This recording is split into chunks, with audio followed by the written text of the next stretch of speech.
tous et bienvenue sur Guadeloupe Première. Nous nous retrouvons aujourd'hui pour une édition spécialement consacrée sur la ville de Pointe-à-Pitre. En effet, avec les rénovations des différentes cités, Pointe-à-Pitre est en train de se développer et de devenir une ville urbaine. Rappelez-vous, il y a des dizaines d'années, Pointe-à-Pitre n'était que marécage et bidonville. L'architecture de ce site colonial était fade, les cases étaient détruites ou abandonnées. Entre les îlots, il y avait des canaux. Les habitants se servaient de planches ou de barques pour passer d'une case à l'autre. Je vous laisse maintenant découvrir les images présentées par Mathilde Dumoutier, Ancina Salomé et Valentine Philibert.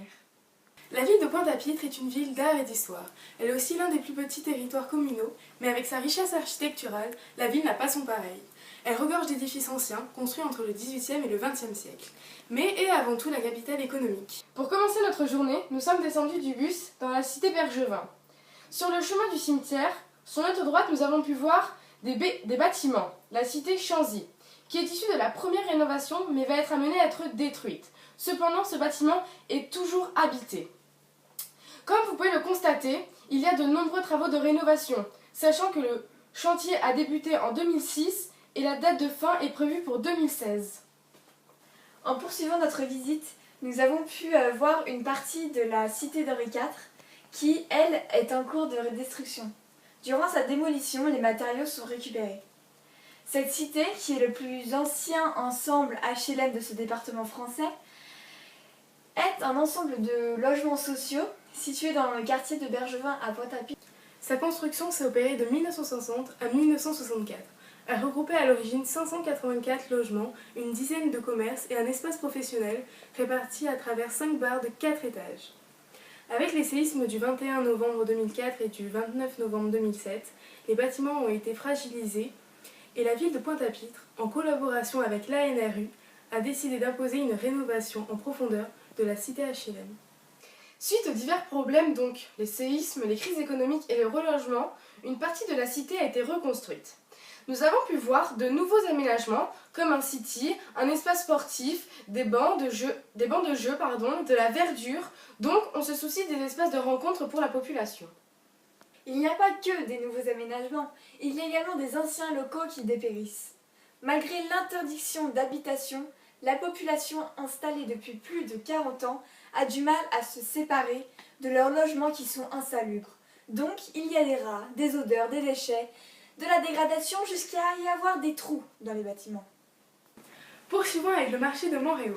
Ce marché est une histoire singulière, fusion donc de deux marchés, Montréal et Saint-Jules.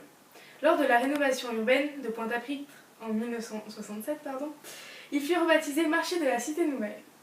Pour la petite histoire de Montréal, les marchands venaient de la Grande Terre et principalement des Grands Fonds et y vendaient des légumes et des fruits.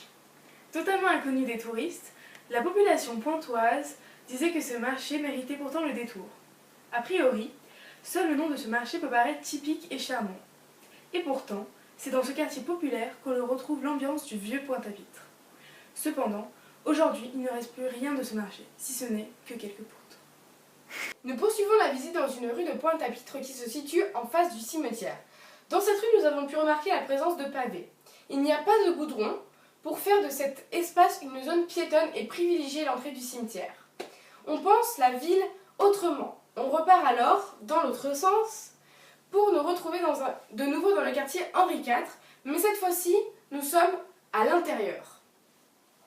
Nous avons pu y trouver des boutiques, ce qui signifie la vie mixte entre les habitants et les commerçants, et le commerce. La ville veut vraiment du renouveau. La nouvelle cité, Henri IV, se penche sur la question du développement durable. Les efforts ont déjà débuté, notamment la suppression de l'amiante dans les bâtiments. Après avoir visité le quartier Henri IV et le cimetière, nous nous sommes dirigés dans le quartier en face de Bergevin. À la place de ce quartier, il y avait un grand stade qui a été démoli pendant 20 ans. Dans ce quartier, tout se mélange. École maternelle qui n'a même pas 2 ans, résidence universitaire, HLM, résidence en construction pour des propriétaires. Nous comprenons donc que la population est mixte entre tout âge et toute classe sociale.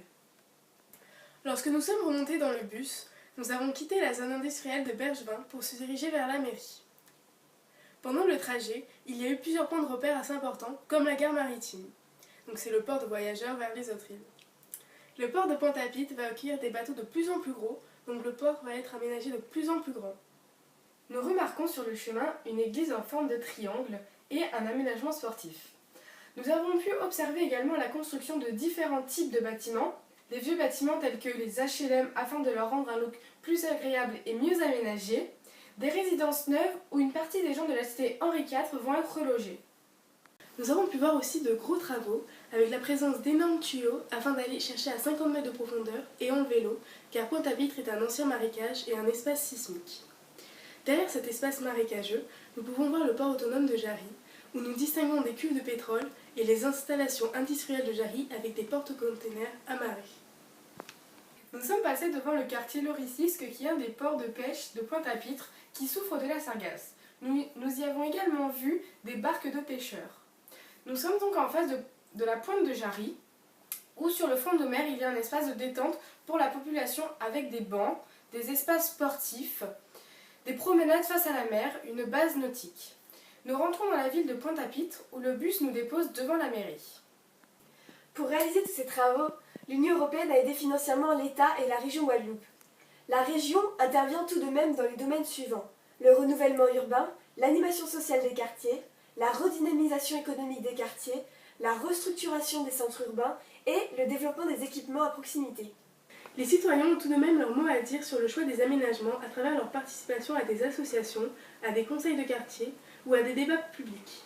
Ce fonctionnement est appelé démocratie locale, à ne pas confondre avec la défense d'intérêts particuliers. Nous sommes arrivés devant l'hôtel de ville à la place des Martyrs. C'est une place importante puisque la mairie est un bâtiment important pour la ville. Cet ensemble est complété par des bâtiments tout autour.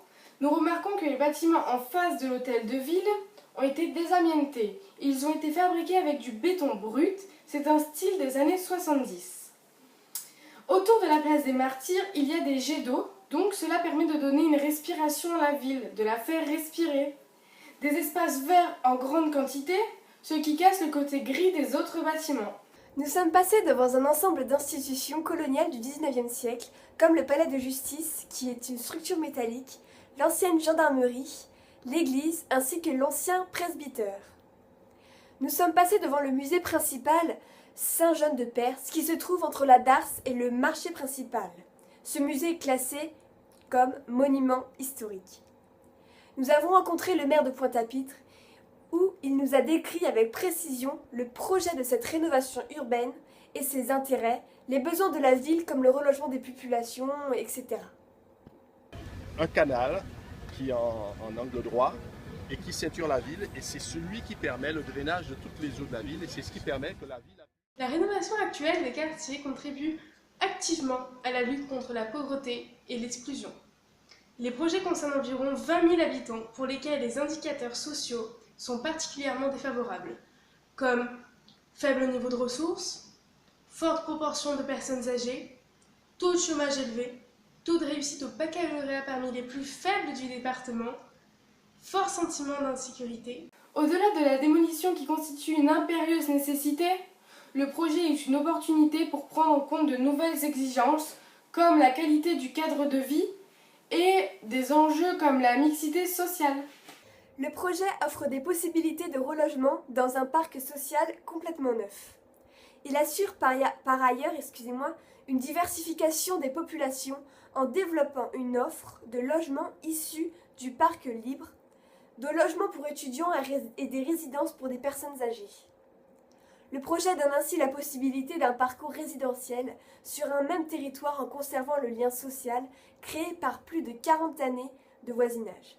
En passant par Carénage, nous nous sommes ensuite dirigés vers le Mémorial Act, qui est un mémorial situé dans la rade du port de Pointe-à-Pitre, sur le site de l'ancienne usine sucrière d'Arboussier. Ce mémorial a été inauguré le 10 mai 2015 et il a pour ambition originelle de créer un lieu dédié à la mémoire collective de l'esclavage et de la traite, ouvert sur le monde contemporain. Nous avons donc déjeuné au Mémorial Act, aux abords du Mémorial Act, si je puis dire, avec une vue imprenable sur le littoral. C'est d'ailleurs ici que nous avons repris le bus en direction du lycée pour terminer notre excursion. Pour conclure, le projet s'étalera de 2006 à 2016. Il a débuté par la démolition du quartier Henri IV, après le relogement de ses habitants, sur le foncier de l'ancien stade et dans le centre-ville. Agissant sur une échelle plus vaste que la politique de la ville, la rénovation de Pointe-à-Pitre porte sur la disposition spatiale des hommes et des activités. Il conjugue son développement économique, habitat, transport et communication. Ainsi, chaque acteur public, privé et citoyen contribue à ce projet de rénovation urbaine de Pointe-à-Pitre.